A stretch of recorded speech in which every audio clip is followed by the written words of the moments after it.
Rockwell, radio. Brothers and sisters, Radio.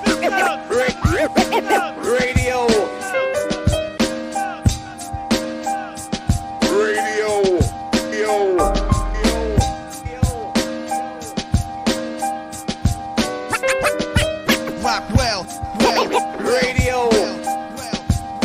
brothers and sisters, Radio. Radio. Fuck.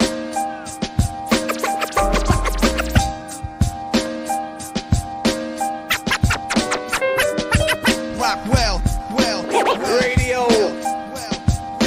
brothers and sisters, Radio.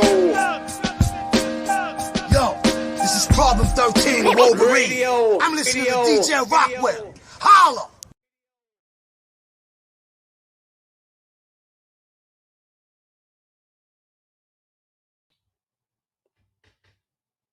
Peace. This is DJ Rockwell, the nation's #1 DJ, and you are tuned in to episode number 5 right here live on the Rockwell Radio Show. Welcome. Want everybody, before I even say a word, I need everybody to hit that share, hit that like.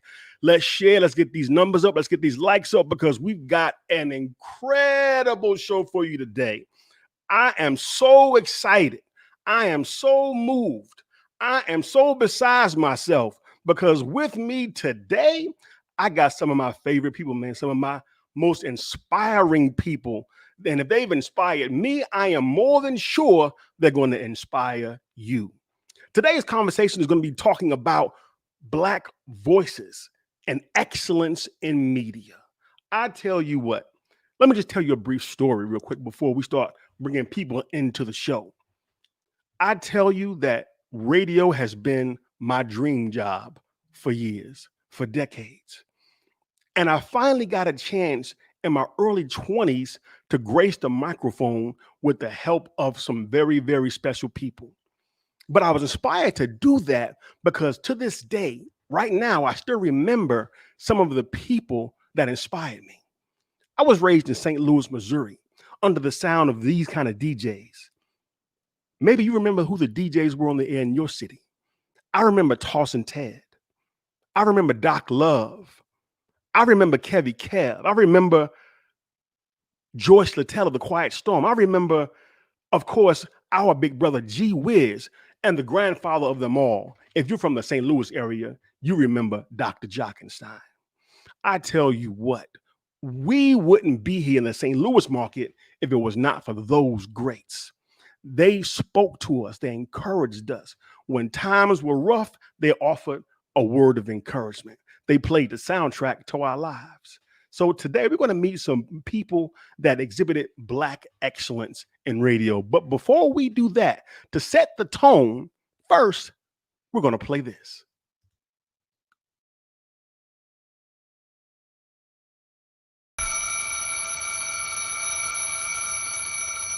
Wake up! Wake up, wake up, wake up! Up you wake, up you wake, up you wake, up you wake!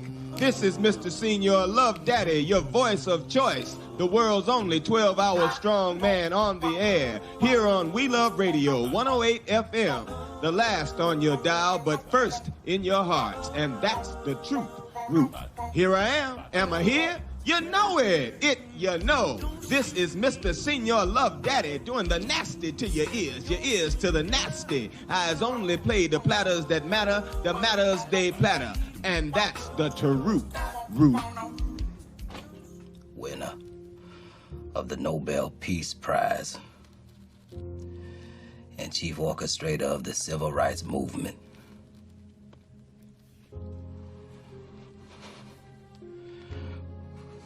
Was shot and killed by an assassin's bullet outside a Memphis motel this evening. They got him, y'all. They got him.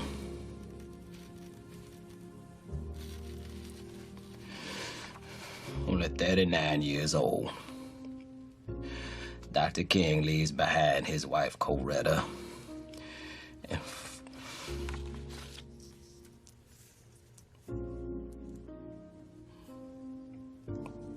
I'm sorry, y'all.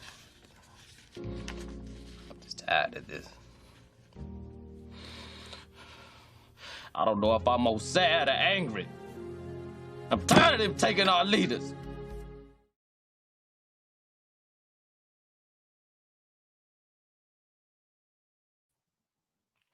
It was the radio personality, the person on the air that conveyed that emotion, that power, that energy, whether it was to make you feel happy waking up to go to school in the morning, or whether they were relaying to you the most heaviest of occurrences. Let's talk about some people who are professionals at all of the above. She's an award-winning media personality. Let me tell you about this sister here. She's connected to the community there in St. Louis.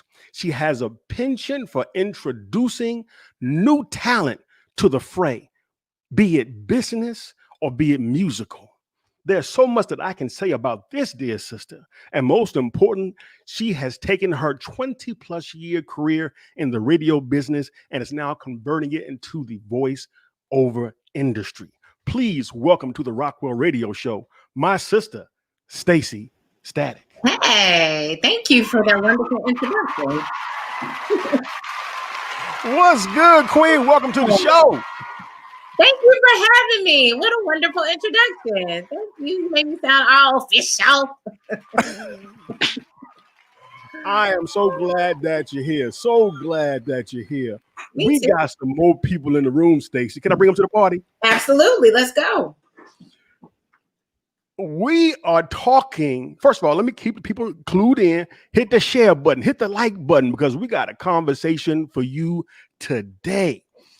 In the waiting room that's going to join us in this conversation, he hails from Memphis, on the radio for a long time, and has come up through the ranks in Black media and accepts no shorts. His background is education, and he's made a way for students to learn this game of media and broadcasting. There's so much more I can say about this brother, but I'll save it till we get into the conversation. Please welcome my brother, your brother, none other from Memphis, John Best. What's up? What's up? What's up? What's up? This the best party to be at right now. My brother John, welcome to the show. Welcome to the show. Peace and love, man. Man, so glad to have you. Glad to have you. Glad We got to be four here. people in the waiting room now. We got one more person in the waiting room. I cannot tell you enough about this brother. He too is a radio vet and has served on both coasts, in Houston and in Charlotte, North Carolina. This brother has done it all, from acting, host extraordinaire, voiceover master podcaster, and he has served all with Black excellence. Please welcome to the Rockwell Radio Show, my brother and yours, Jaye Delai.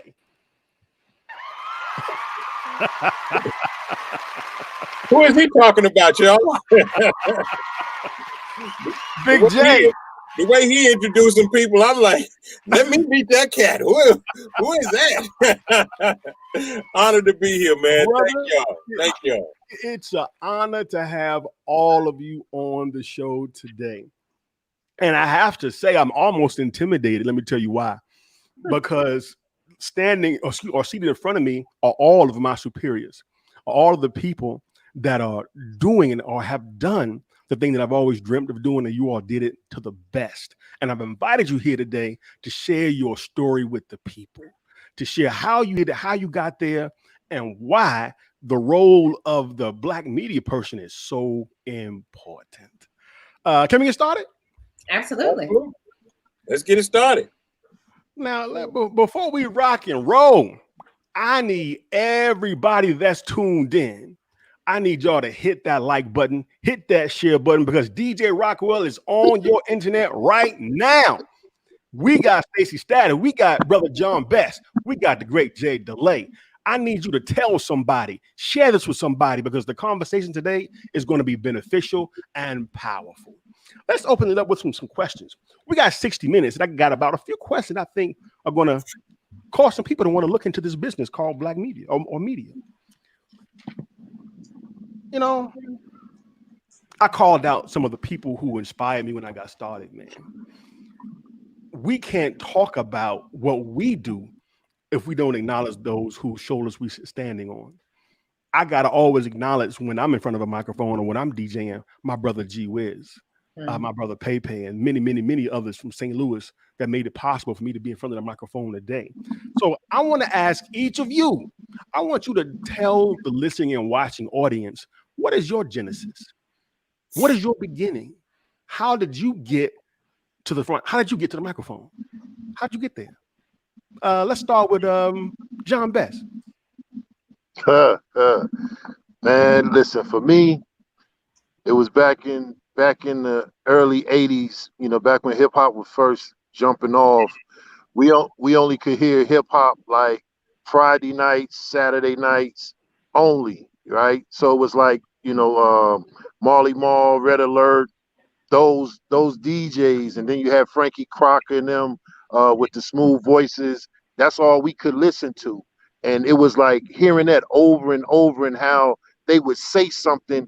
And we was in Jersey listening to New York radio, but it was like when that new song dropped, if you didn't have it on your cassette tape when you was around your boys, you was like, yo, you late. That's old. That's last week. We need that new stuff. So listening to that new music from New York and listening to those DJs, that's what inspired me in the early 80s. And it just stuck with me. No matter where I went around the world, it was something about New York radio and the rawness that stuck with me. And I got to shout out Red Alert and Marley Marl, Mr. Magic. Those was the ones for me. And every time I'm on the air, I think about those legends when I go on the air. So I take them with me every time I get on. That's what's up, brother. Again, it's an honor to have you with us. Let's shift the microphone to St. Louis, Missouri. Hey. Stace, what's your genesis story? How did you get there? Well, you were an integral part of that, if you don't remember. We met when I was working at a record store, and I was like obsessed with Source magazine. It wasn't very many women into hip hop at that time, and I was definitely a hip hop head. And you introduced me to G Wiz. He was doing the Friday night hip hop show on a local community radio station, and was looking for a female. And I guess I fit the bill, being that I had a passion for hip hop. And the rest is history. I mean, I think that G Wiz definitely encouraged me to pursue radio as a career. I remember he used to always say that, you know, I sound ethnicity unknown. I had the ability to just sound professional, but still sound relatable, and people really couldn't tell.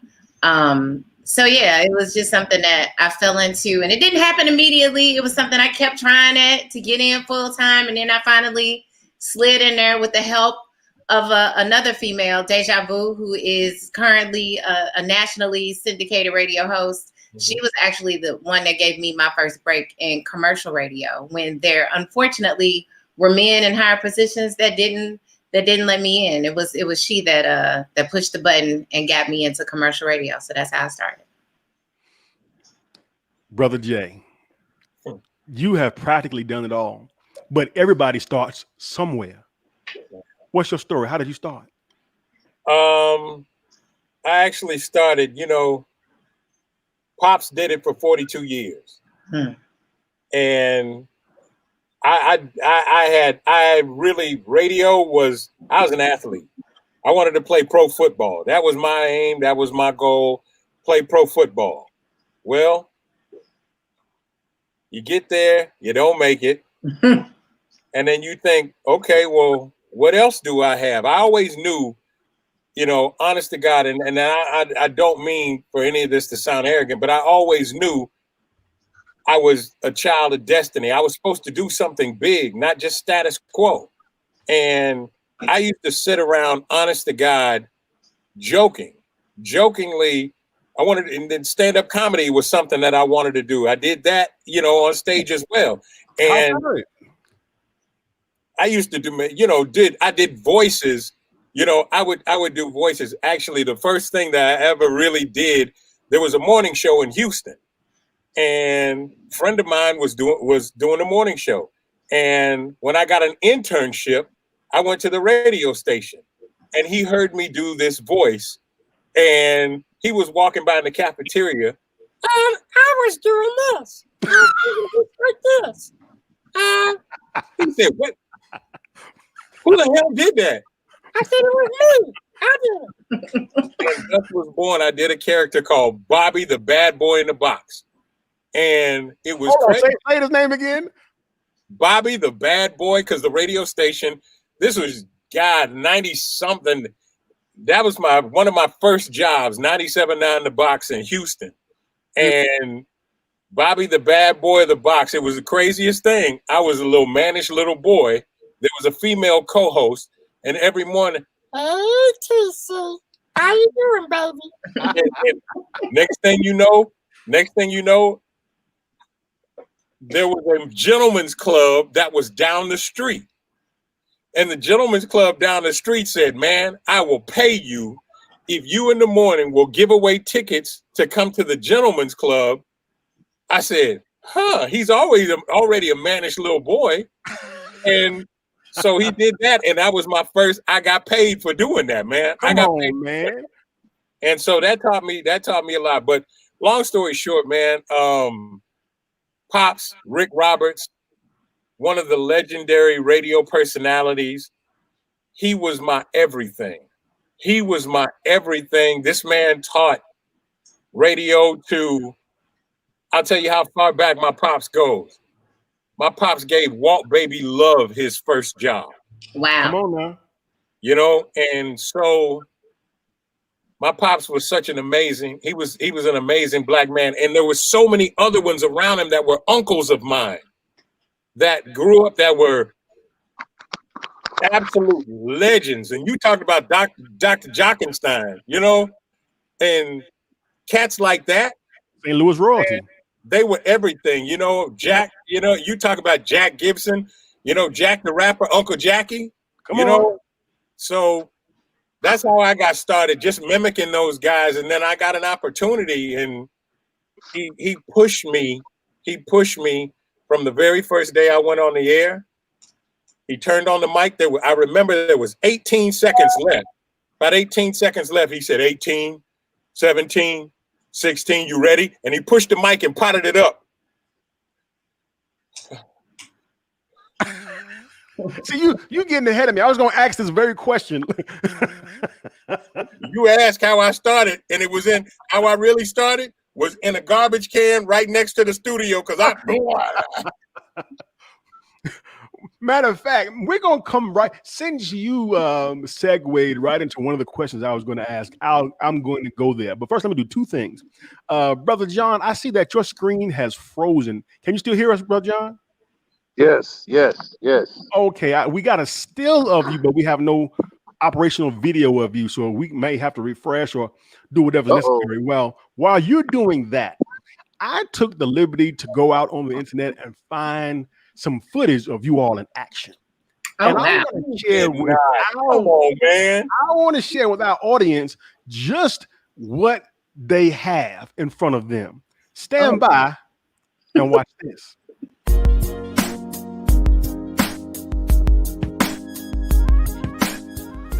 Oh, wow. Well, obviously, I used to break a lot of local music when I worked on the hip hop side of things.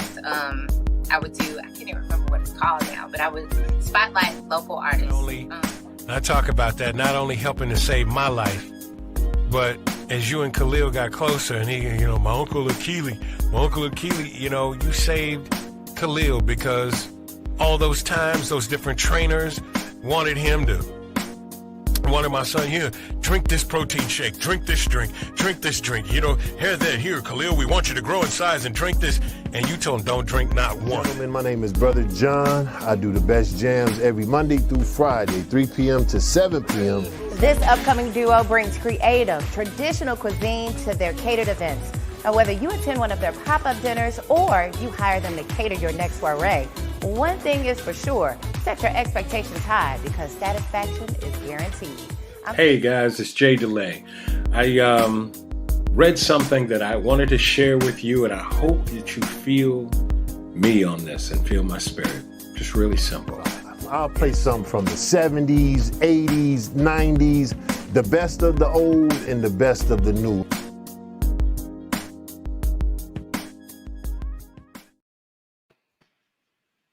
I'm telling y'all, we not dealing with no Rudy Poot amateurs here. We got on the Rockwell radio show some professionals. Round of applause to all of y'all. Yes, you are, Round of Stacy. applause. Yes, you are, baby. Yes, you are, Brother John. Salute. Yes, Just in yes. case you're getting tuned in just now, this is DJ Rockwell, and you're tuned in to the Rockwell Radio Show. We want to send everybody, if you're watching on YouTube, make sure you stop, hit that notification button, because we want you to get notified every time we're live on the air, like right now.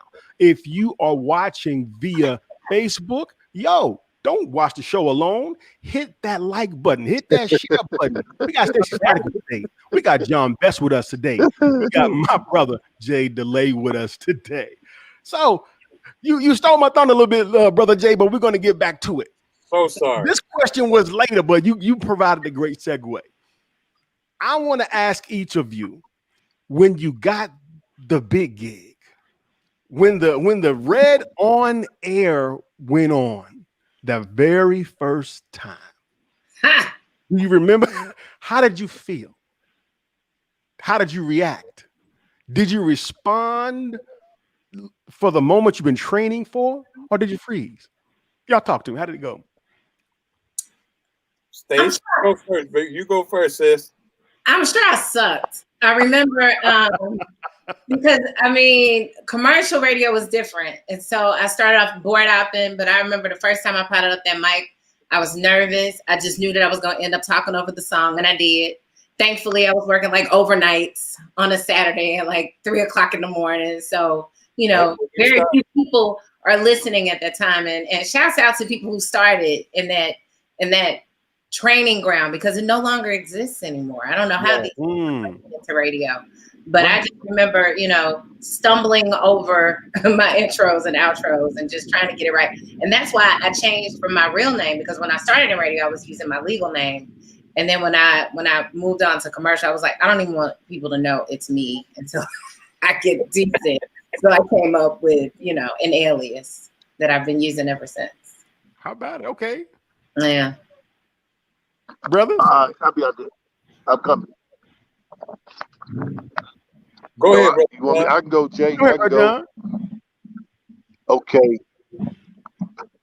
For me, it was a little different because when they told me, John, we're going to put you on air Monday through Friday during the afternoon drive, I was like, are y'all serious? Like, y'all know what I'm about. And I didn't take that situation lightly. So the very first thing I said when the mic was cracked open, I said, knowledge, wisdom, understanding, freedom, justice, and equality wanted for you, and you want it from me. Come on. And from that moment right now, that's what it was. I didn't play with it. I took it as I'm going to try to bring as much information to the people and quality information, because I got to battle these hip hop stations and this negative music. So I got to come with not just, the classics, but I got to come with some very pertinent information to uplift the community. So when I got on the microphone that first time, when I saw that on there go live, I knew I couldn't take nothing back. But if I had something of quality to say, I'm going to say it. And I've been saying it since then. So I was looking forward to that red light coming on. So you was like a bull in a bullpen, like, I dare you to say go. I dare you to say go. I was just ready. Pick me. Come on, man. Put me in, coach. Come on, please put me in. But I know you like old boy that rapper said, I ain't never scared. Well, actually, but because you think that's the situation. That's the situation. Just like all of us, we know we cannot take this situation lightly. And if we say the wrong thing, they looking for me. If I say anything that's too pro-black, they ready. Yo, we got to take you off. But I push it all the way to the limit, and then I'll fall back off of it. You got to have wisdom when we talking to our people in the community. But I got people over me watching. Let's see, is John going to talk that pro-black? So is John going to talk? But we know how to deal with it in radio. You know, we professionals. We know how to take a conversation, flip it, pivot at the last second. So, like I said, yeah, I was waiting in the corner, like, put me in. Please put me in. Go ahead now. Man, and there's a bit of risk taking that's in radio. And I appreciate those who go to that line. Yes, it's real. Yeah. Well, you know, like I said earlier, we talked about getting started. That was something I really started, and I used to listen to everybody on the radio, and I mimicked everybody. And Stacy, you'll understand. You remember when everybody used to puke? You know, 102. It's a people station, Magic 102, and everybody used to talk like this. And you had to talk, and you thought you had to talk like a radio. You know, back in the day, right. Everybody talked like this. Thankfully, when I came in, we weren't doing that. I came right into hip hop radio, so it was a little bit different. We were encouraged to always sound like it was a party going on in the background. Then I guess I'm telling my age. You know, behind you though. I'm right behind you. It's so funny. I came from that era, hearing all those guys. You know, hearing Pops and everybody. The flip side of 5 o'clock is Tricky Rick Roberts on your radio, and they were rapping, and really back in the day, that's what they called it. They were rapping. Yep. You know, and those cats were incredible, and they were so amazing, and I mimicked them. Until one day I was sitting there, and I remember the first time, like I told you, I went on air. I threw up in the studio, but after I threw up, my dad was like, "Okay, now that's out of your system. Now let's go." I was like, okay, I can do this. Right. And so I challenged myself, and football went like this, and I left football and gravitated to radio, and this is my passion. This is what I love. People are like, dude, you sit in the studio in your house all day long. This is what I love. And what's better than doing what you love and then you gonna pay me to do this? I said that when I got my first job. When I got my first contract, I looked at it and I had to be cool. Yo, you gonna pay me what's on this paper right here? right. What this say? and the club money is separate than this. Remember when it was cash money? Oh, not the cash at the table. Hey, you be at the club. That's where the trouble started in black radio. I'm telling you, that's where the trouble started. Oh man, we're gonna talk about all that tonight. And man, we're already at the halfway mark, and I got so many more questions to ask. So let me forge forward. Some of these will be directly at you individually, and some of them will be just roundtable-like discussions. If I can read my own writing here. Look, today people say that social media is the platform for what they call influencers. But I'm old enough, and you all are, we all mature enough to have been around to know that the true influencers began on black radio. Oh, Here's why I say that. Right. When did you realize that you were sitting in a seat of power or influence? And what responsibility does that kind of role carry? Great question. Stace, you want to take it, sis? Sure. Ladies first, right? I think definitely when I want to say I got in trouble one time for saying something that was not so positive. I won't even repeat what I said, but I was highly embarrassed. And I was just like, I didn't realize that people actually paid attention and held on to my words as much as they do. And that was the only time that I won't say the only time, but that was the first time that I ever said anything that was controversial on the radio. And I was like, my responsibility is one that is greater than me. It's not just about me. And I always knew that it was, but sometimes, especially when I did the morning show and I was like a sidekick, I would, you got the straight guy because I worked with Tony Scott and I'm the sidekick. So I would just say way out wild stuff and give my thoughts and just rattle them off. And I got that email and they were complaining and they were upset. I was like, yo, they straight pay attention to what I'm saying. I'm just talking How about it. So that definitely changed things for me. And I was just like, I have to be very mindful of what I put out. And I took it very seriously from that point forward, just especially being the only woman in that position at that time. I knew that I had something very special and I needed to hold that very near and dear. And Stace, you did morning drive or afternoon? I did morning drive. I did every shift. Okay, how about it? Okay. In 20 years, I definitely did morning drive. I did afternoon drive. I did morning drive with Tony Scott at 100.3 The Beat. And then when I moved from Clear Channel to Radio 1, I did afternoon drive. I did midday. So yeah, I did it all. Okay. Oh, and I did nights. The overnight shift. No, I did nights. Like I did what they called smoke session confessions. That was my claim to fame. That definitely catapulted my radio career, where I would put people on the air giving their deepest, darkest secrets, and I called it smoke session confessions, and it came on every weeknight from at 9 o'clock, from 9 to 10, and it was utterly ridiculous. So that's like Quiet Storm plus. But it was a hip hop, yeah, but it was hip hop though. So it was high energy. It was hip hop. It wasn't slow jams. No, it was a hoot. It was crazy. It was, man, that sounds like a format that could take off today. Yeah, it absolutely could.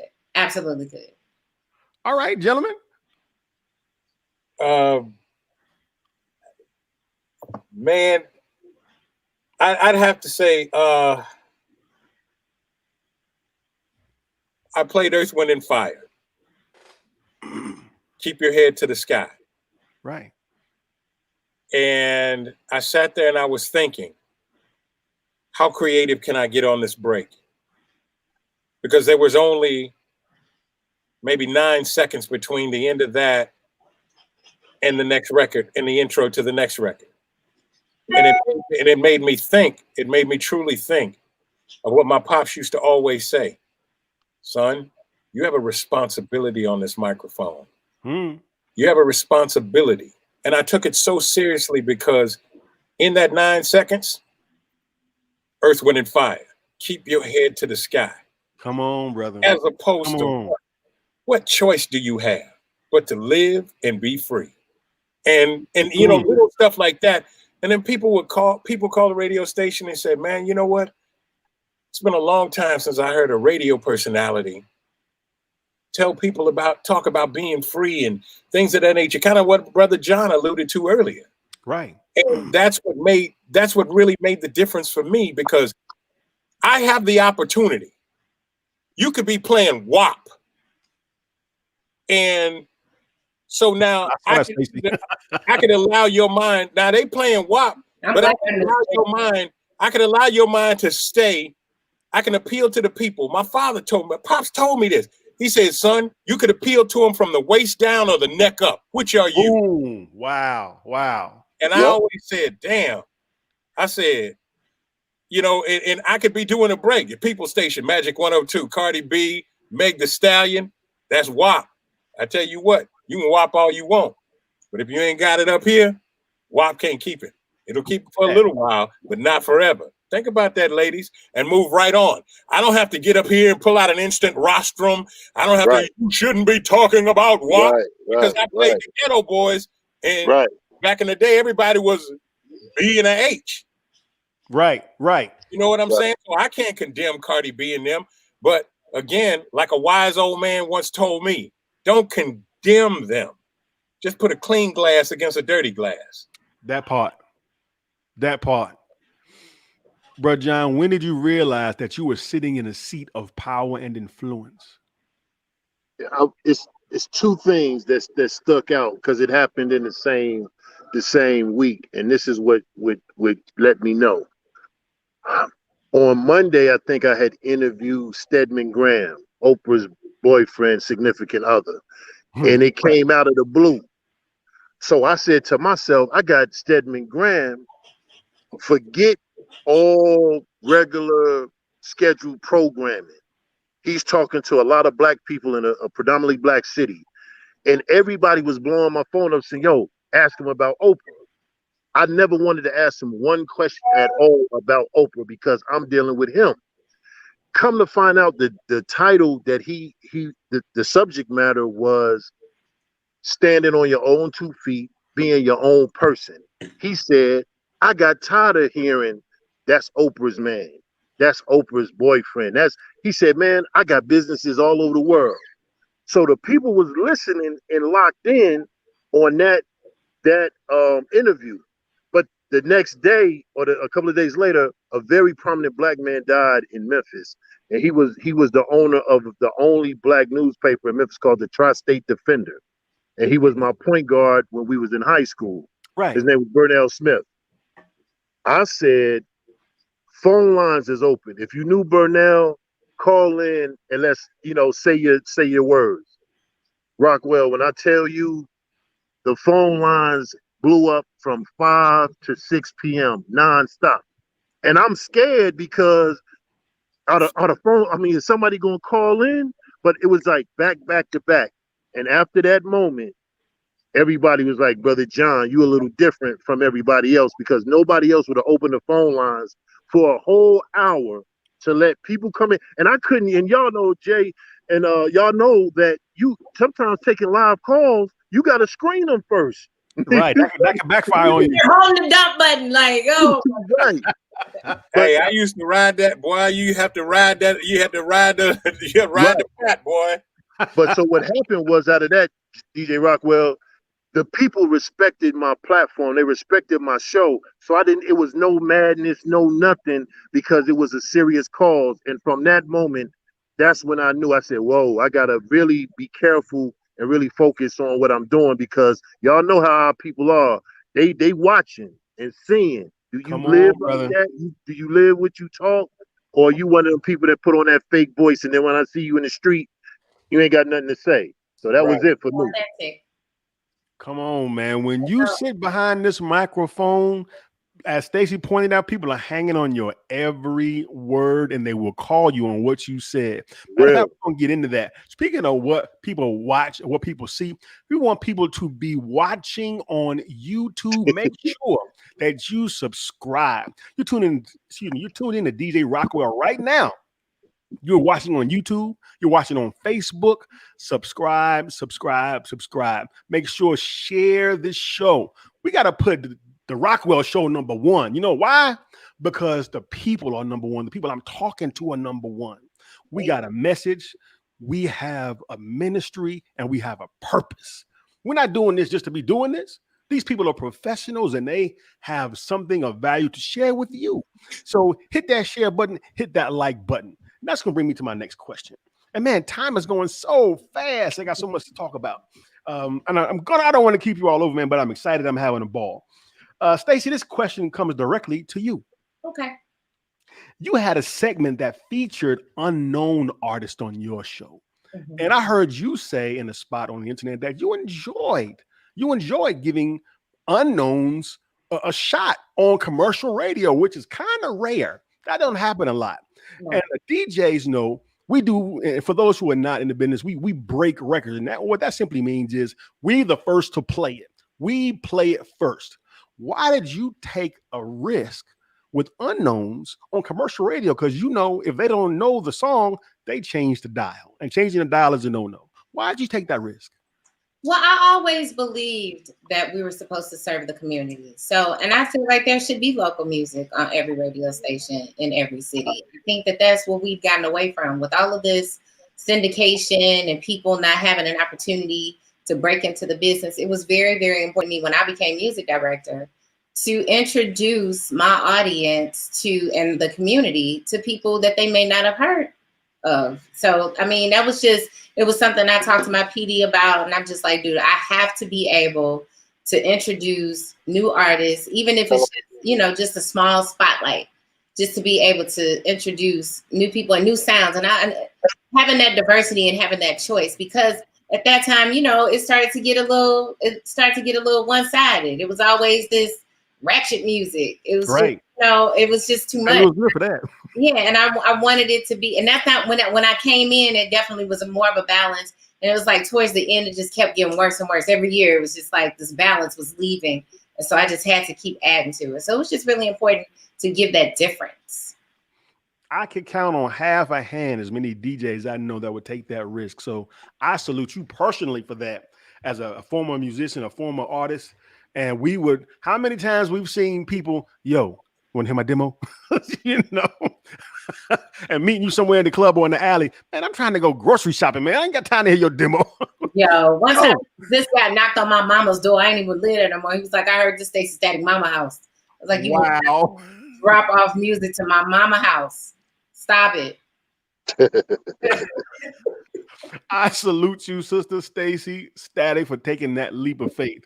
Brothers, have you all had any similar experience with that before I move on to the next question? Absolutely. I remember in college. When, oh man, so many cats. But I remember this one particular record. Mr. Scarface came walking up the block. There's so many kids. We started with a college radio station. Shout out to my big brother, Lester Pace, Marcus Love, all them cats like that. These cats were here, and I wanted to be like them, and I wanted to be down with them. And I was the one that started. I love production, and I was the one that was the back and radio. I don't know, Stace, if you ever done it, or Brother John, if you had a chance to do it. But if you if you don't have scars on your fingertips from cutting tape with a razor blade, come on, man. Man, I've been there and I've done that. But the local artists, Rap-A-Lot Records, we loved them. And they were so big, Scarface, Willie D, and the Ghetto Boys, from doing their thing. We had to play local stuff. Oh, yeah. We grew up, that was a given. Now, you know, when you get program directors that come to the city, but they're from other places, but don't know your city. Oh. And they don't feel like they are responsible. All I have to play is the top 20 hits. And I just keep hits rolling back to back. And I'm not responsible for playing local stuff. I had a programmer tell me that. I'm not responsible. I don't have to play local stuff. Oh, okay. Okay. But where did that mindset come from? Because if we don't take care of home, who will? Come on, that's right. Facts. Who will? That's right. But I'm also going to say on the other side, I want you to understand, here's a program director. You're being squeezed from both ends. You got a competitor radio station that's banging Mary J. Blige, Family Affair. And everybody knows that's a hit. But if you want me to push the button on this completely unheard of record, you want me to put my job and weigh that again. So when you come, I tell local artists, if your stuff sounds like you just recorded it an hour ago in your home closet or in the garage, no go. Don't bring it to me and expect me to put my job on the line and my livelihood on the line. I tell all local artists, let me explain something to you. You got to make people play your record. Get it hot in the streets. When it's hot in the streets, when it's banging in the club, I guarantee you the program directors are going to come find you. Come find you. When it's hitting, the streets talk. You know what I'm talking about, Brother John. In Memphis, with music like that, in St. Louis, you done had Nelly and all them boys in St. Louis, so you done had local artists. You've had local artists that are really big. Rap-A-Lot Records here. Trust me, the streets gonna find you. Somebody banging, somebody new. And if you don't know, most program directors, do they not take a night and go to the club and sit back in the corner of the club and peep and listen to what the DJ is playing and watch people's reaction? If the dance floor fills off your record, they gonna get that record and do something with it. Brother Jay, I'm just telling you. So don't get pissed off if you got, Nuck and them done produce your record by beatboxing and beating on the desk with a pen, and you mad because the program director won't play it. Create fire. Create fire. Yeah, create your own buzz. I used to tell them all the time, your own buzz. That's right. You are tuned in to the nation's #1 DJ in the Rockwell Radio Show, and I am live on the air with Staci Static, my man, Brother John Best, and the legendary Jaye Delai. Normally around this time, I would open up the phone line, but man, I got so many questions that I didn't get to. Let's talk, man. Let's talk, because black media and we just talking black radio here, but you got black newspaper, you got black television, Exactly. Shout out to all the television, all the black media and television. Shout out to all of those in print. Shout Come out to all on. those that have got their own blog, their own podcast. Shout out to y'all. We all need each other. Man. Shout out to Joe Buttons. Man, I'm telling you, shout out to Joe Buttons. I'm telling you, unless we all get like Joe Rogan, how did he get $100 million to do a damn podcast? See, man, And you must be reading my list, bro. You must be Come on, reading my man. questions, brother Jay. Come on, man. Come on, Hey, that's the issue. Hey, Who owns our stuff? I'm just gonna keep it. I'm gonna keep it real, man. And I tell people, you know, in the meantime, brother John, you just said something. Y'all stop with this damn blog talk radio because they own your stuff. Ooh, they own your stuff. When you throw my questions away. they own your stuff. Yep. Create your own. This studio that I'm in right now, brother John and I have talked. How many times, brother John, we talk about equipment, about different things, and there's so many people that you can network with and we can connect. You can build a studio for less than $1,000 now.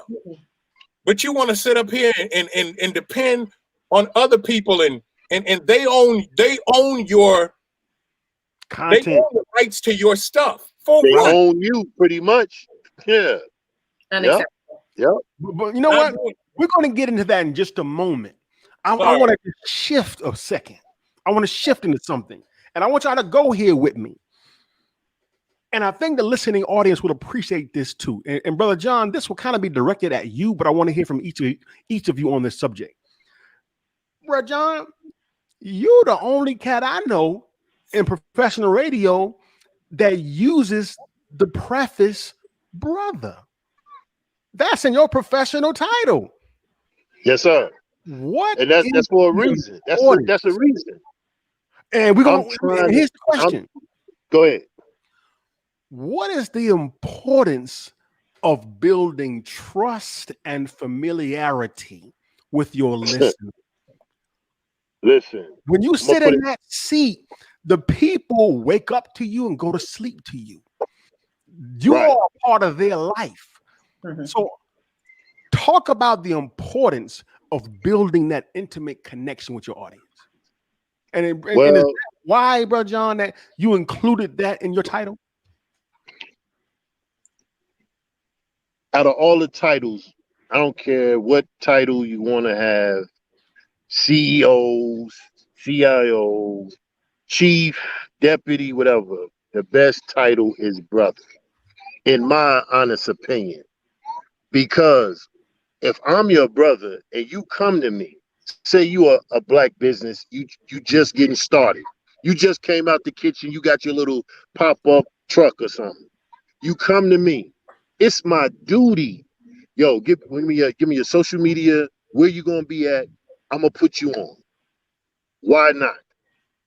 We should be always, if we're in a position like all three of us are, we should find ways to be creative to help our people that's trying to come up. So if I'm saying I'm Brother John, I'm everybody's brother, right? So I want to treat you like I would want you to treat me.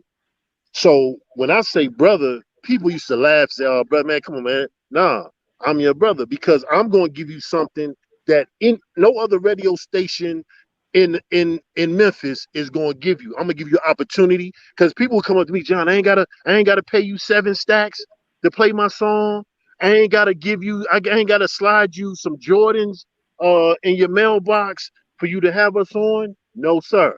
I'm gonna give you all the opportunity. But you all know, y'all both know, all three of y'all know, if you give somebody opportunity and they fail to capitalize on that opportunity, you like, man, I tried to help them. I tried, but just so happened here in Memphis, every person that I gave a shot is now blowing up around the city. And that's not just a testament to, no, this is what I did. I was a brother to them. I treated them like if I was trying to come on, just hear me out. Just hear me out. Don't slam the door in my face like, oh man, the general manager who was before me at my spot where I'm at right now, when I came to him 7 years ago, I wanted to do something. He said, "John, you're not good enough. You don't have a name." 6 years later, I'm in the same spot he was in. He's fired.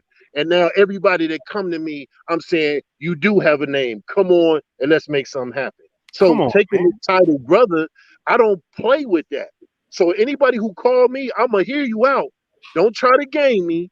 But if you serious and you trying to make something happen, I'm gonna do all I can to say, hey, don't forget y'all, yo, check out brother Jay. He got a new shoe store opening up. Let's go check that out. That's being a brother to me, and I gotta live that. Unfortunately, Bruh. the sad part, Real live, man. Real live answer.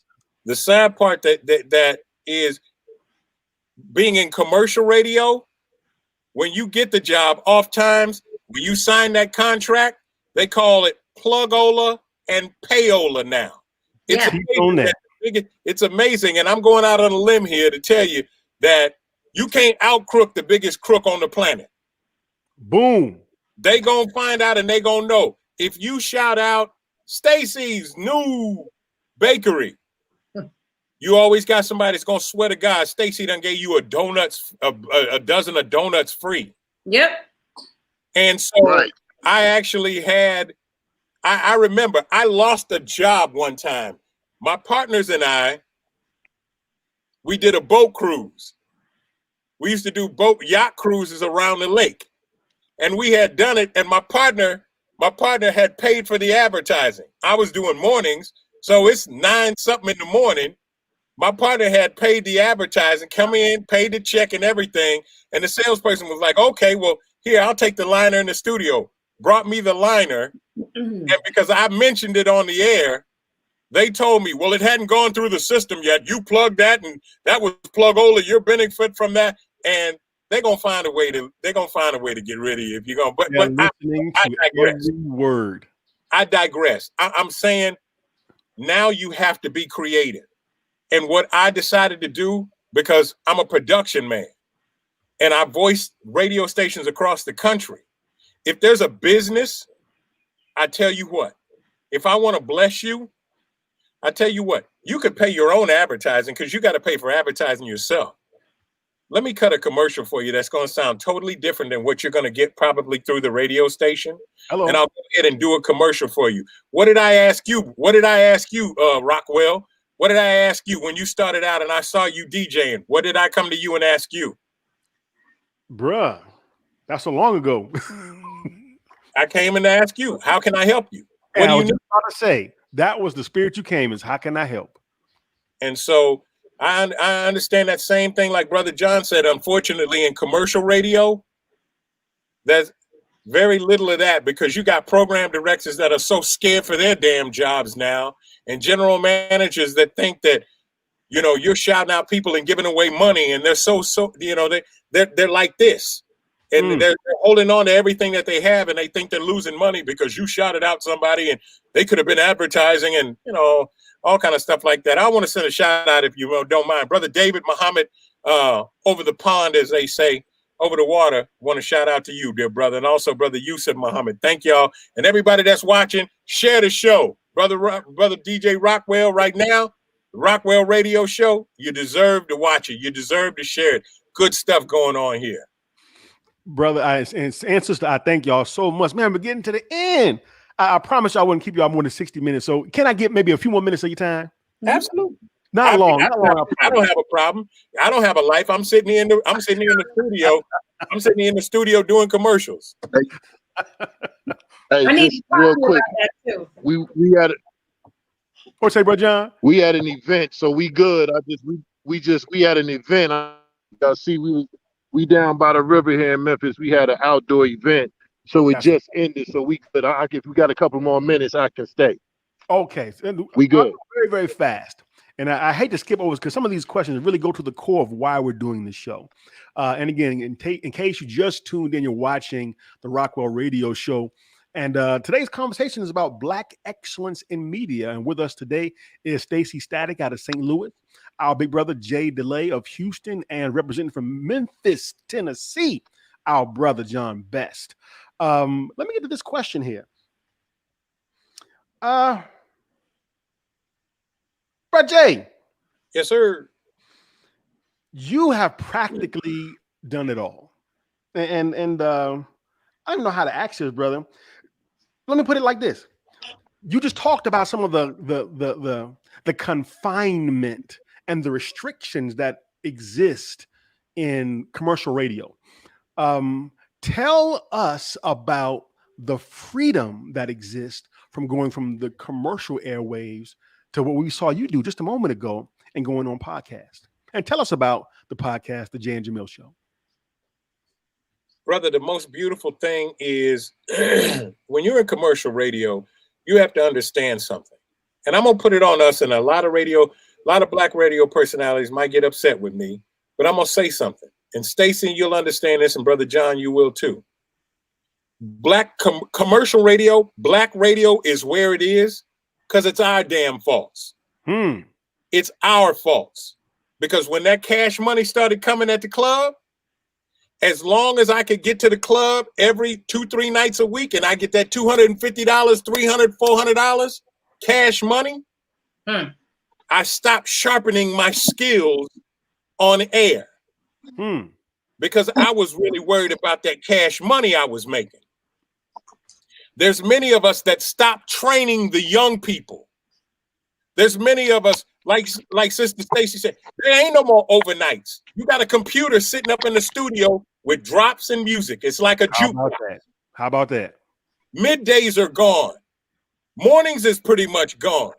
There's syndication everywhere. So how does somebody that wants to get into radio truly get into radio? How do they do that? Now, you also got to understand it's our faults.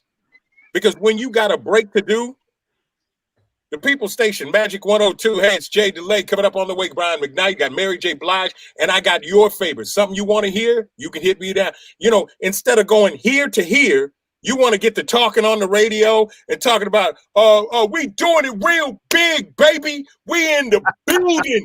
We, you know, shout out to this person and that person and that person. And next thing you know, you talking for 3-4 minutes and people are like, oh my God. Well, you think it sounds good to you, but people are really like, would you shut up? You know, would you shut up? And we stop training our people. There's a science to it. It's not quantity of what you say. It's the quality of what you say. Can I interrupt you for one brief moment to bear witness to what you just said? I want to tell our other guests and the rest of the listening audience about the truth of what he just said. When the pandemic hit, every DJ ceased to operate, and most of us took our shows online.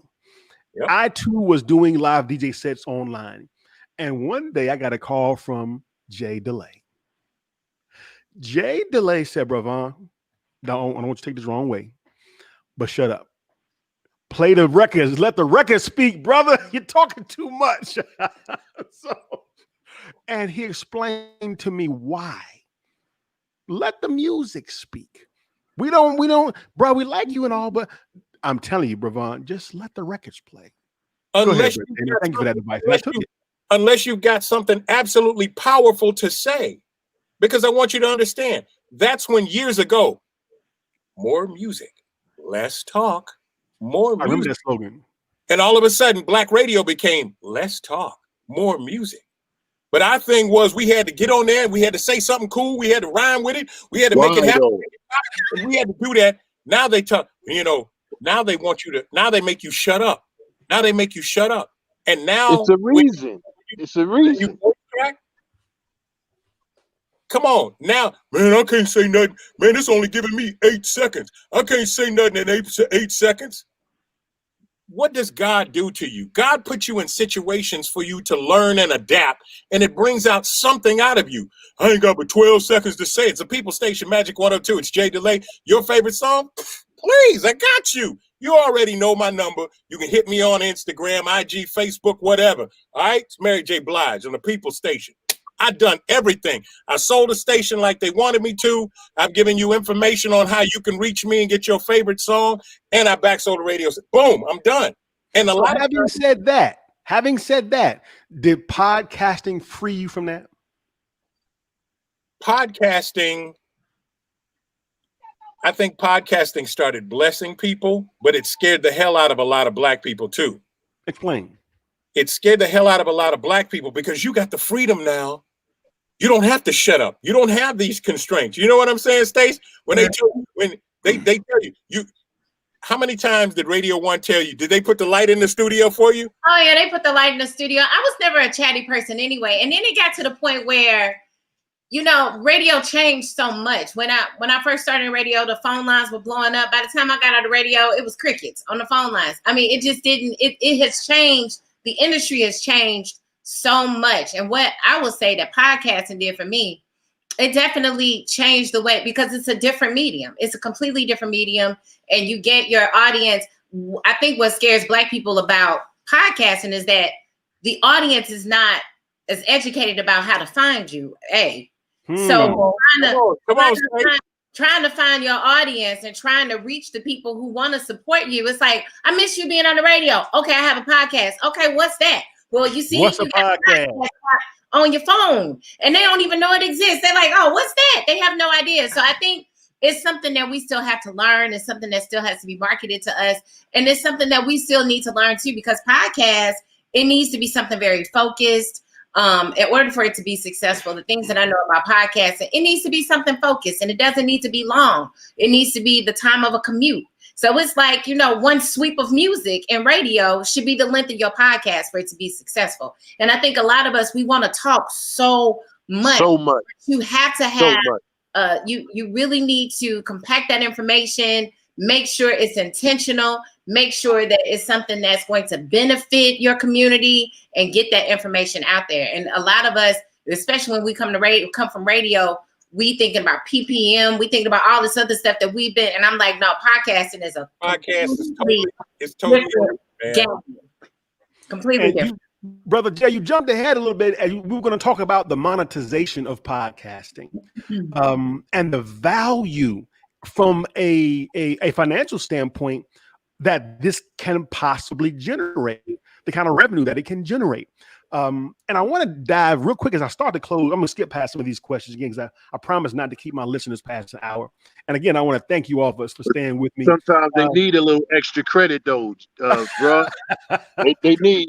Look, we don't get to do this much often, man. You know what I'm saying? Come on, man. I appreciate y'all so much. You tuned in to the nation's #1 DJ Rockwell, and the Rockwell Radio Show. Brother John, now, and this is kind of a great segue into what I want to ask you. You work for the Shelby school system there in Memphis, if I'm correct. Is that right? That's right. You correct. work with students, teaching them the rudiments and the bare necessities of broadcasting, tech, and things that are relevant to this business. And I want to take that as a launching pad for you to explain to any youth who may be listening that have been curious about, hey, I want to get into the business. I want to know more about this. What can you explain to them why that this is a viable form of income and a great career? Content is king. Content is king. Come on, man. I'm going to put it to you, and young people that's listening.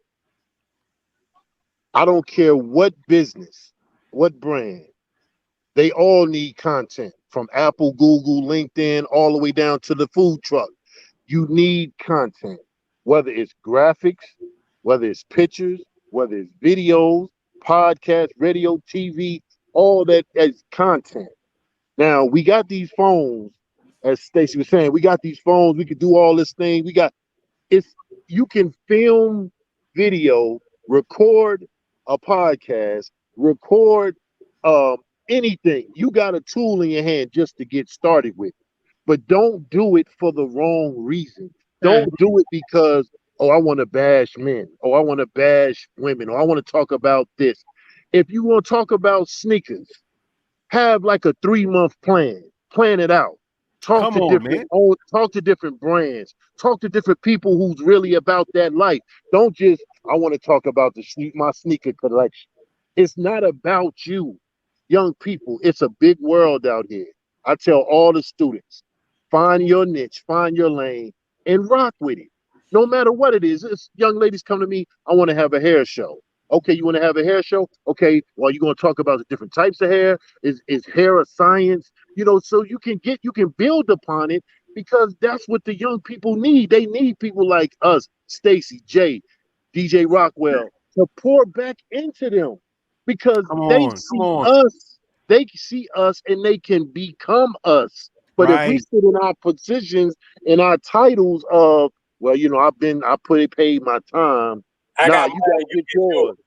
Right, you go get your Come on. no. It's like, come on, we need to do more of these, Stacy and Jay. We need to have we need to go on tour with Rockwell talking about this because this is very vital. But content is king, and it's content all around us. And you all are the future of that. Y'all know how to take a phone and do these TikTok videos and all kind of stuff in a Man. matter of minutes. And look at us. It probably take us a little longer, but it take the young folks a quicker time to do it. Right. I'm This trying is to figure their out what world. TikTok is. Man, Right, right. may I share something on top of what Brother John is saying? I also was asked to help out and teach at Texas Southern University where I went to school. And it made me mad at first, but I really had to collect myself. And I just got real with the students. I just asked, all the professors, can y'all leave? And I just got the students in a circle and I went in on them. I said, if I go to university in Texas and talk, all them white kids, they might smoke weed, but it's 5 of them. And I sit here with 5 of y'all. All 5 of y'all figuring out how to turn and get the right light angle to do a Facebook post. Them white boys at Texas, at UT, smoking weed, figuring out how to build a whole damn platform of Facebook. Boom. Or Instagram. And I told them, I said, where do you work? This was after they told me, well, Mr. J, can you help us get an intern? Okay, son, what are you, a freshman, sophomore? No, I'm going to graduate in December. You don't need no intern. You need a damn job. And so I took 5 of them. I said, you shoot video, right? Well, yeah. I said, you edit video? Well, yeah, we both shoot and we both edit. I said, boom. So there you go. You shoot video and you edit. You like to talk, so you'd like to do voiceover. I'll show you how to do the voiceover. The other person, you know how to sell? You know how to sell yourself, don't you? I seen you talking to all the little girls around here and you selling yourself, so you need to learn how to sell. And finally, the last person, you need to go ahead and learn how to package it. Y'all can start an ad agency. Here's a food truck. Y'all can go shoot the video, do the voiceover, somebody write it, somebody do it, and you've done a commercial. And now everybody working at Walgreens for $7 an hour when you can get a client and do a complete commercial and do an ad campaign and get paid $500, $600, $700, and y'all can split that instead of beating yourself to death working at Walgreens. And Come on, bro, Jay. Come on, man. Students, if you're out there listening, young people, if you're out there listening, this is a viable career, and you don't have to necessarily punch somebody else's clock. And I'm gonna use that as a bridge to go back to Sister Stacy for a moment. And man, I'm telling you, as she stated at the outset of the show, I have watched her since her day one in this business. And to watch the climb that she has done in this industry has been absolutely phenomenal. She has left practically no stone unturned. She went from radio, and I'm gonna be her pom-pom cheerleader for a minute. And went from radio to television. You saw the segment with her on the screen. Stacy, tell the listening audience that there is no limitations. Tell them how you got from on air behind the mic to in front of the camera. I think I was bred for this. It was something that I fought being in front of the camera. A lot of people during my time in radio, but you should do television. I'm like, I really don't want to. And I still don't want to do television news. And that was always like something that's like the easiest thing. It's like, I can see you on the news. I'm like, I don't even like watching the news. So why would I want to report it? I don't want to do that. So I started just looking for different opportunities. And I promised myself when I realized that I did not want to be a program director, that was not the future for me. That just wasn't what I wanted to do. Right. I started pursuing local television, got on at STL TV, started doing a segment on the local Fox affiliate, and just doing things like that and getting more comfortable in front of the camera. Just recently, I was hired at an e-learning company. They do these e-learning videos. They sell to companies across the country. So I'm one of their in-house speakers and doing the e-learning teleprompter jobs and talking about, different things that corporations, the different messages they want to convey to their employees. So I just think it's always important to keep growing your skills. It was something that I had to sit down and say, okay, what do I need to do in order to start doing television? I might need to change my look for TV. What works on the radio might not work on television. So and that's something that you have to be very mindful of. If people, she got a face for radio. Well, let me make sure I have a face for television too. So right. You got to start incorporating makeup and changing your hair and things like that. And I think a lot of times people just get stuck in a box and they don't really embrace change and embrace evolution. I think that's something that's extremely important, especially with radio people. Far too many times I've seen people in radio, they just get stuck in a lane and they don't know how to get out of it. Like you were talking earlier, Jay, about how people used to, talk on the radio like radio announcers. Those people can't go into voiceover. I mean, and they don't realize that's a totally different thing. And I think that it's very, very important that a lot of us who've been in the game 20 years or more, that we have to embrace the change and we have to definitely increase our skills. We have to get comfortable with these. We have to get comfortable with these apps and we have to learn. Right. And we be like, I don't want to do that. I don't want to do social media. Thankfully, when Facebook and Twitter and Instagram all came on, I embraced it. I did it. And so by the time I left, I had a strong enough following that I'm able to go now to be an influencer. Come on now, talk about that, babe. Talk about it. Come on. Right. It's important. It's like I left radio in 2018, but my standing in the community, I'm still getting hired to be an influencer for companies across the country because I embraced that medium early on and I built up my following and built up my community online. And those are the things that we have to embrace those things. And a lot of times, especially with us, we get frustrated. We don't want to grow. Growth is extremely important and educating yourself, even if it's not in a school. You must educate yourself. Every day I'm on YouTube trying to learn a new skill about influencing, how to grow my brand or how to create content. I'm constantly educating myself. Beautiful. You know what? And that's going to lead me to my last two questions. I'm skipping a few of these questions so we can go ahead and start to summarize and wrap up. We've thrown around the terminology voiceover and some people who are listening may not necessarily know what that is. I would like Staci Jay elaborate on what voiceovers are and why it's profitable, and share with the audience some of the questions Breaking up. Did you hear that last question? I thought I heard you say, what is voiceover and why is it so profitable? That was practically it. Correct. I want you to explain to the audience what is voiceover. Some of them may not know what that language means, and explain to them why it's a profitable business for those who know how to do it.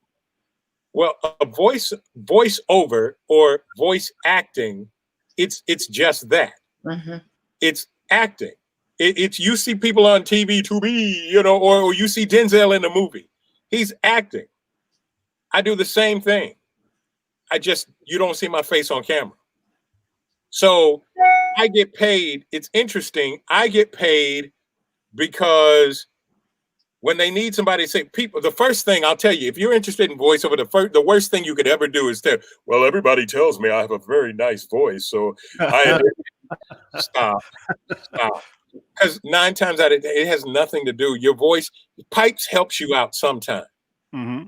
But if you got a very white voice and the only thing that you can do this, how many commercials can you really do with this voice like this? Right.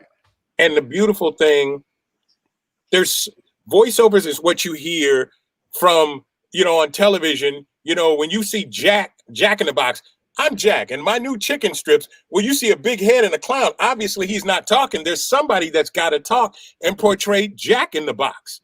One of my best friends, Rick Party, he does ESPN either tonight on Sports Center.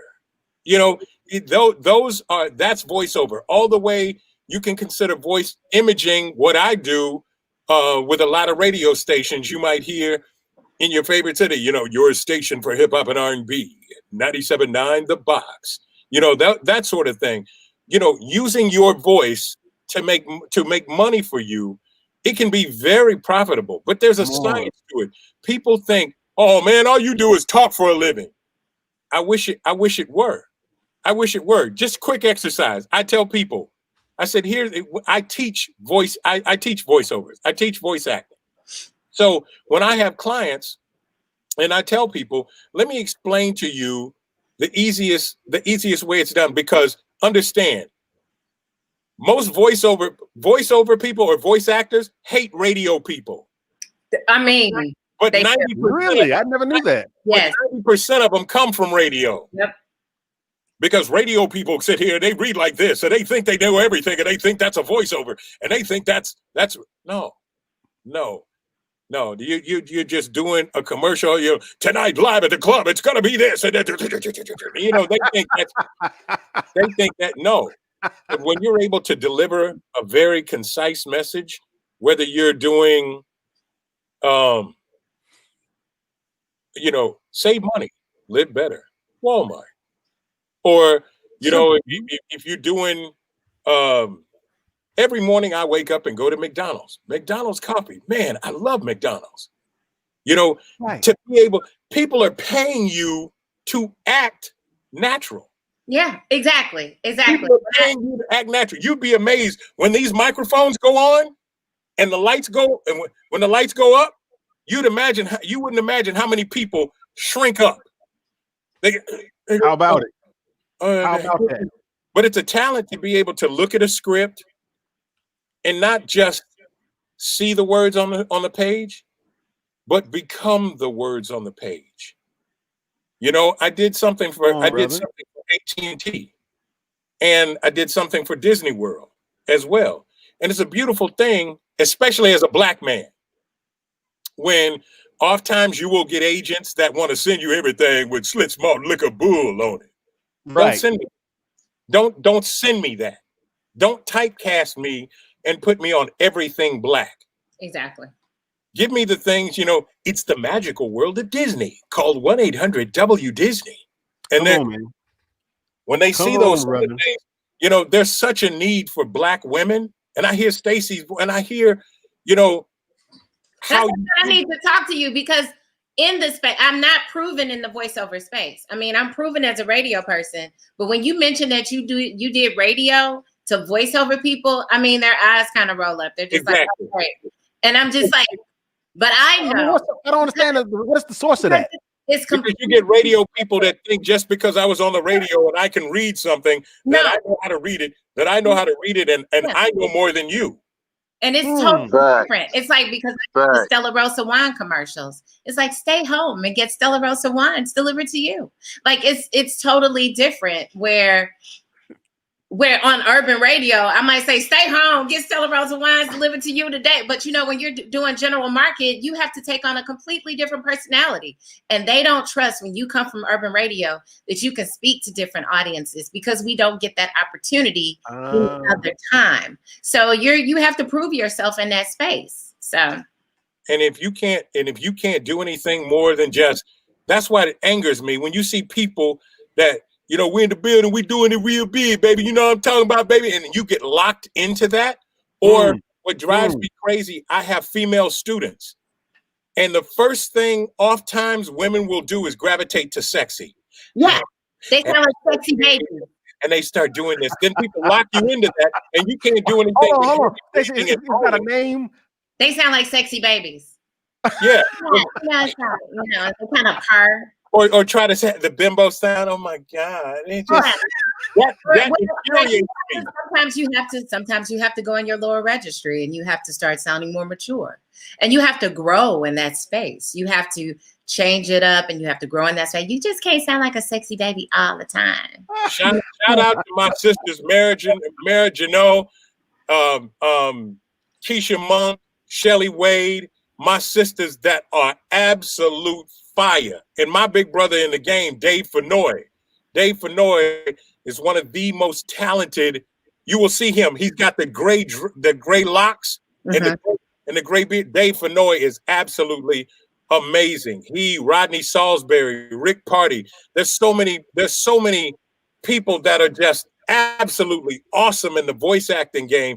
If that's something you want to get into, to learn the science of it, oh my God, it's I call it sexy. It's sexy. Man. And they can definitely be lucrative for sure. And that's what the point that I wanted the people to get, that the fact that there's financial value in it. I am in so much OT, and I thank you all for spending this extra time with me. I might have lost Brother John, but I hope he can chime back in for this final question, because it's the most important one on the list. Sure. In the opening, I played a segment from one of my favorite movies, Talk to Me. That particular scene captured something. It captured the emotion. It captured the energy. The scene from with Sam Jackson in the Spike Lee movie, Do the Right Thing. It captured the lightness, the energy of waking up in the morning. But here's the question I wanted to ask you as it relates to mood and spirit of what you do, what we do behind the microphone. And I found it's no different from me as a DJ when I'm rocking a party on the wheels, and depending upon the energy I put out on that mic, that's the energy I get back from the crowd. Me and Jay, we've been on sets together. We know how that thing go. But here's the question. We live in such a tumultuous time right now, and the people are looking for strength, inspiration. They're looking for guidance. And sometimes that lands right at your feet on the radio, or as a voice, or as a personality. If you were on the air at the moment the Breonna Taylor decision was read, how do you handle that with your listening audience to convey that kind of information? Do you subdue your own emotion and stay professional on the job, or do you let some of that come out because it's really how you feel? Sis? Well, keep in mind that, I was on the air when Mike Brown got killed. I was getting on the air when the picture of his dead body was floating around on Facebook. Wow. And for the next 6 to 8 months, I had to go in there and talk about everything that was going on in St. Louis. So yeah, most definitely it was something. And growing up 3 miles away from, I grew up in Jennings, and that's 3 miles away from Ferguson. That's right. So no, you definitely, your emotions come through, especially as a Black woman. That's something you carry with you in everything that you do. You always show emotion. And that's where your listeners, that's where your community, that's why they ride with you. That's why they still ride with me today. Having not been on the radio but having been on the radio for 20 years, they know who I am. They know what I stand for. They know I'm going to give it to them straight, no chaser. They know I'm going to give them my emotion, and I'm going to lead with the fact that I'm a Black woman and these are my experiences. So no, you definitely, if you come to tears, you come to tears. And this is your community, and they're going to understand, and that's what they want to hear from you. Brother Jay, you got the final word. I will tell you this. When you asked that question, it took me back to 1993 and 2004.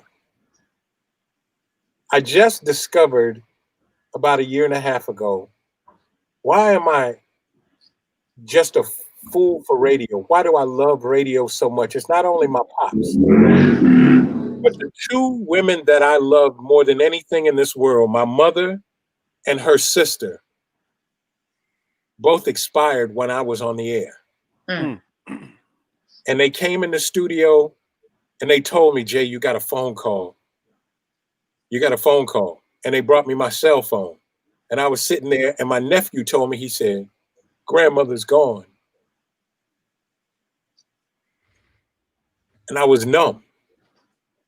But brother, I took a minute, shed a couple of tears. I came back on the air and I said, hey, look, family, we are family. And my pops always told me, If you do a radio show and you don't do 4 things, you haven't done your job. When you do a radio show, you cover head, heart, home, and pocketbook. Head, heart, home, and pocketbook. And if you don't cover those 4, you've cheated your audience. And that day when my mother passed, I said, all right, family. Many of you have lost your mothers. I don't know how to feel right now. But I tell you what I'm going to do. I'm going to be strong for my family. And I'm going to go handle this. And I'm not going to leave immediately. I stayed there another week. And I handled, my family handled things long distance. And I stayed there and I stayed there on the air. And I said, now I'm going to go take care of my mom, put her away respectfully. And I'll be right back with y'all. So y'all just be patient with me. And people were like, you could have swore that their mother passed too. When people ride with you, when you give it for the people, it's no different. It's no different than we talk. It's no different. I understand the Honorable Minister Louis Farrakhan. Right. I understand that, man. And that's what I'm going to do. This microphone, people say, Jay, you can do so many other things. Do so many other. This is what I love. This is what I am going to do. This is what I am going to do. I feel like God trusts me with this microphone. Come on, Brother Jay. And in the morning, when I turn the microphone on and I pot it up, my thought is to take you, when they say calling you higher, take you to another level. Right. The minister broke it down in Jack the Rapper about being on the air. I just watched that lecture the other day. And how sound travels on the air. It's my responsibility. I can say something to make you think again from the waist down or think from the neck up. I can change your mood. You talked about being an influencer, Brother Vaughn. If there's a brand new record, it could be a brand new Brian McKnight. And I could, it's a People Station, Magic 102, man. It's a brand new Brian McKnight. Pretty good song. All right, coming up on the way, I got more mute. Did I get excited about that? Nah. But if I say, man, it's a People Station, Magic 102, whoo-hoo, man, Brian McKnight, his brand new song. Did you hear that, ladies? About love? Do you know what love will do to a man? Don't get it twisted, ladies. That's brand new Brian McKnight. And I'll play it again coming up in about an hour for you. So right then and there, now how do people think about that Brian McKnight song? So see how important it is, the words that you speak, what's coming out of your mouth, what's coming out of your head, what's coming to our people. God trusts me with this microphone, and I make no bones about it. Because the damn show ain't Jaye Delai. Come on. As Mary said, it's the God in me.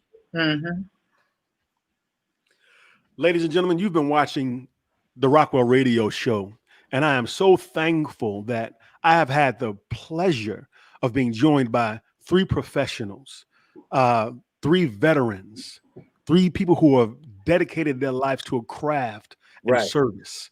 I thank you for giving me not just an hour of your time, but an hour and a half of your time. It means the world to me. Like I said, this has always been my dream job, and I may not ever know commercial radio, but I've got a chance to know it through you and share with my audience what it's like and the responsibility to sit behind the microphone and let them know that you are one of the most important influencers that we may ever know. We may have IG and see people posing and whatnot, but they don't wake up in the morning and flick on Staci Static. They don't wake up to Jaye Delai and hear his voice encouraging them, giving them some of the most 4 points that touch all areas of their life. So I thank you. I am humbled by your presence, and I thank God for you. As we close, tell the people any upcoming events, or where can they find you? Where can they follow you? Let the people know where they are, where you are on the internet. Pardon me. Okay, I'll go first. You can follow me always at Staci Static. That's Staci Static. I don't know if it's on the screen anywhere. I know on Tuesday I am hosting the Empower Jazz It Up event. It's a virtual event that people can actually tune into live. It's an auction involved in Empower. Actually, they do their part to make sure that young Black people are in the tech space. They get them prepared to get those tech jobs that they may not be completely prepared for. So they get them the training that they need. They make sure that they have everything that they need so they can apply for jobs at Google and all of these tech places so they can be a part of the tech space. So that's what they do. And I'll be doing their yearly fundraiser. I'll be their host this year. Congratulations on the gig, Brother Jay. Well, you can reach me everywhere on social media. If you got questions, you got insights, I'll even take snide comments. At Jaye Delai, at JayeDelai. It's everywhere on social media, at Jaye Delai. What am I going to be doing? I'm going to be right here in this studio. I've got some voice work to do, and I'm doing a podcast for the Honorable Minister Louis Farrakhan, working with him and a brother in the mosque, Brother Abdul Qiyam, formerly Brother Jesse, and we do a podcast called the Teachings 2.0 podcast. So I do that, and I'm ever evolving, brother, ever evolving. God only knows where I'll be next. I know I'll be somewhere, though. I love it. Again, as we close, you've been tuned in to the Rockwell Radio Show. Follow us on YouTube. Hit that notification button so when we come back, you'll be there with us. I thank every single one of you who tuned in, chimed in, lent an ear, just passed by and looked in the room to see what we was talking about. But join us next week for more positive programming that is going to lift the people. Staci, Jay, love y'all. Thank y'all. Appreciate you. And I honor you next week right here on the Rockwell Radio Show. Peace. We out. Rockwell Radio.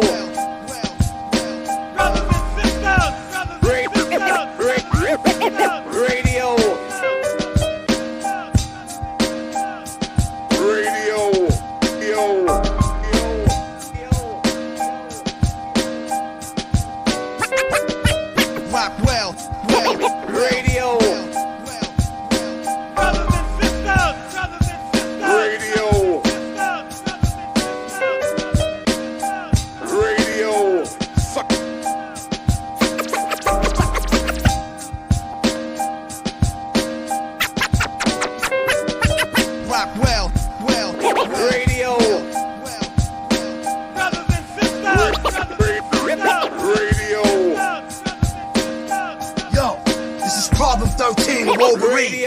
I'm listening to DJ Rockwell. Holla!